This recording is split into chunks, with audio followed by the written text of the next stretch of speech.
Welcome to Brain Vision. Okay, so first of all, we know that for any type of disk, so let's put here for any disk, we know that the mass of the disk can be described by his density, ρ, that multiplies his volume, which is going to be pi r square that multiplies t. Okay, so basically what we have here is a disk with a t height, and that's the mass of the disk. What else do we know? We know that the moment of inertia of this disk, let's put here the moment of inertia of this disk, is going to be half of mr square. Because of that, because of the mass, we have that this is just half of pi ρ t r to the 4. Okay, so that's basically the moment of inertia of any disk.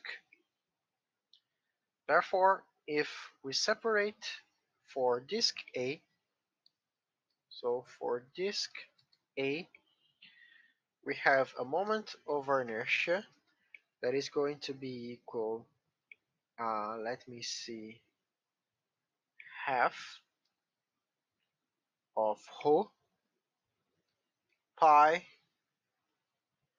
b, which is the height of the disk B, that multiplies r to the 4. Doing the same for disk B, we have that the moment of inertia of disk B is going to be equal half of pi ρ, and the height of the disk B is just 2b r to the 4. Actually, sorry, nr to the 4. nr to the 4. And that's in this equation can be simplified to just um, let's see, 2n to the 4, 2n to the 4 that multiplies half of pi ρ r to the 4b. This is simply 2n to the 4 moment of inertia of the disk A. Therefore, we have a relation between the moment of inertia of A with the moment of inertia of B. And finally, we can say that the total moment of inertia of the system, so the moment of inertia of the system is going to be just the moment of inertia of the disk A plus the moment of inertia of disk B. And this equation is just 1 plus 2n n to the 4, sorry, that multiplies the moment of inertia of A. As we can see, the only thing we need to calculate until here is the moment of inertia of A. Move on. So, what we know? Let's remember that according to the work and energy, we know that the work and energy in this system, we have two configurations, the initial configuration and the final configuration. Therefore, the kinetic energy in the initial configuration is just zero because the entire system is not moving. Now we have the kinetic energy of the final configuration, which is going to be just half of the moment of inertia total that multiplies omega 2 square, which is the angular speed of the system at the final configuration. And the last thing we must calculate is the potential energy that makes the system goes from configuration 1 to configuration 2. And that's basically the magnitude multiplied by the angle of gyration, which is going to be m that multiplies 4 pi rads, because the problem says that. Then finally, according to the complete equation for the work and energy, we can say that K1 plus U1 to 2 needs to be equal the energy in the final configuration. That implies that, M that multiplies 4 pi needs to be equal half of 1 plus 2n n to the 4 n to the 4 the moment of inertia of A omega 2 square.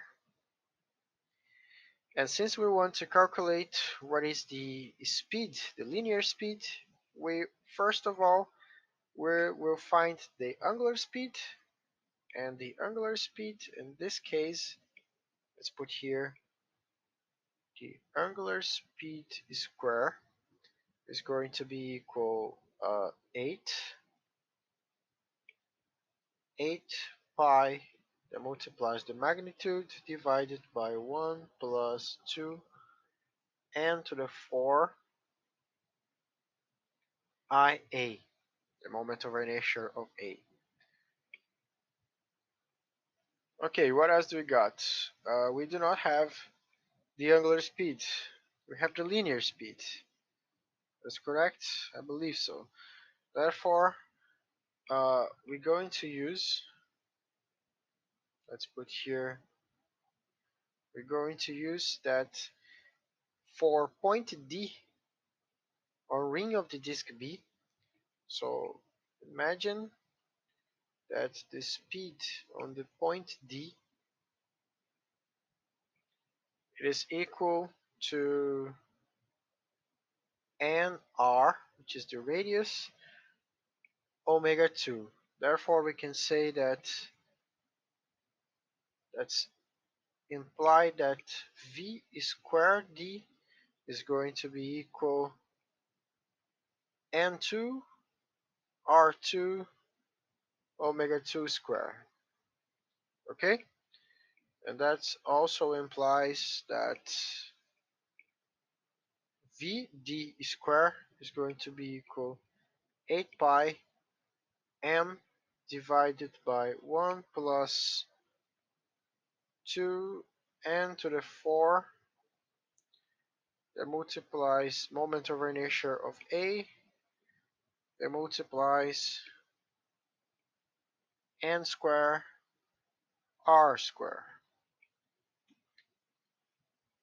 Since we want to determine the value of n for the largest final speed, well, in mathematics, how we manage to find the maximum value of something, we just need to make a differential of this quantity. Therefore, we just need to differentiate the speed.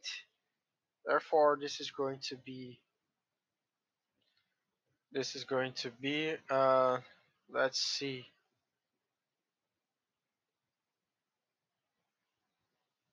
dv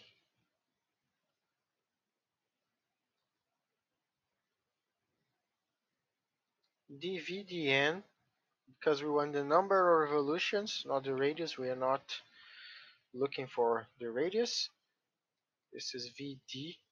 This is going to be equal d dn.